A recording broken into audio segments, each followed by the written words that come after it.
Hello guys, আজকে কিন্তু আমরা কাচ্চি খাওয়ার জন্য এসেছি। আর আমরা কিন্তু রাজশাহী ফেমাস রেস্টুরেন্ট কাচ্চি ভাইয়ে এসেছি। এটা একদম রাজশাহী নিউ মার্কেটের অপোজিটে, মানে অপোজিট সাইডে রাজশাহী নিউ মার্কেট। গাইস, এই রেস্টুরেন্টের কিন্তু অনেক বেশি রিভিউ আছে, এই জন্য মোস্টলি এখানে আসা। গাইস, লিটারালি আমি অনেক ভিডিও দেখেছি এই জায়গাকার, এবং এখন আমরা ট্রাই করবো যে এখানকার খাবার কি সত্যিই ভালো, নাকি সবাই এমনি ভিডিওতে ভিউ আনার জন্য বলে থাকে। গাইস, জায়গাটা কিন্তু অনেক বেশি পরিষ্কার পরিচ্ছন্ন আছে, এবং এই জায়গাটা কিন্তু অনেক বেশি সুন্দর করে ডেকোরেট করা আছে।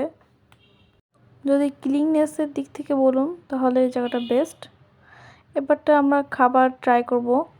তো আমরা এখানে মোস্টলি কাচ্চি খাওয়ার জন্য এসেছি, এজন্য কাচ্চিটাই কিন্তু আমরা অর্ডার দিয়েছিলাম। গাইস, যেহেতু এখন গরম পড়ছে সেজন্য এই মেনুটা নতুন, আর এটা হলো ওদের নর্মাল মেনু, মানে সবসময় এই মেনুটা অ্যাভেলেবেল থাকে। গাইস, আপনারা ভিডিওটা পজ করে মেনু কার্ডটা দেখে নিতে পারেন। গাইস, আমরা এখানে দুটো আলাদা আলাদা জিনিস অর্ডার দিয়েছিলাম। একটা হলো বোরহানি আর একটা হলো যে বাদাম শরবত।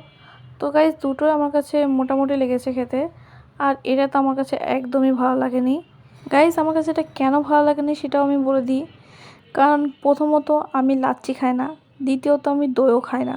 আর এটা কিন্তু পুরোটাই দই দিয়ে বানানো, মনে হচ্ছে আমি ঘোল খাচ্ছিলাম। কারণ আমি এর আগে একবার ঘোল ট্রাই করেছিলাম, লিটারালি সেই রকমই লাগছিল। আমার একদমই ভালো লাগেনি। গাইজ, আমার ভালো লাগেনি বলে কিন্তু সবার ভালো লাগবে না এরকম না।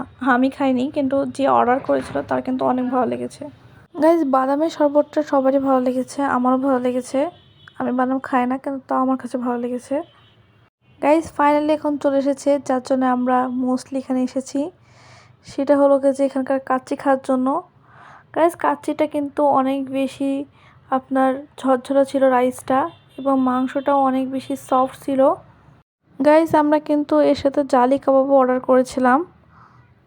গাইজ, জালি কাবাবটা আমার কাছে মোটামুটি লেগেছে, কারণ জালি কাবাবটার ভিতরে যে মিটের পরিমাণটা ছিল সেটা একটু কম ছিল।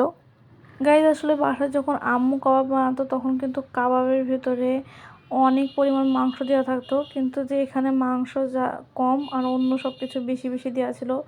পেঁয়াজ দিয়েছিল অনেক বেশি করে। গাইজ, এক প্লেট কাচ্চিতে 2 পিস মাংস আর একটা বড় সাইজের আলু দেওয়া থাকে। তো দুইজনের জন্য 1 প্লেট কাচ্চি এনাফ। আর গাইজ, প্রাইসটাও কিন্তু অনেক বেশি রিজনেবল। আর গাইজ, টেস্টও অনেক বেশি ভালো ছিল। গাইজ, এটাই বোঝা গেল যে এখানকার কাচ্চি সত্যি ভালো, কারণ আমার কাছে কাচ্চিটা সত্যি অনেক ভালো লেগেছে সব দিক দিয়ে ধরতে গেলে। আজকের মতো ভিডিওটা এখানে শেষ করছি।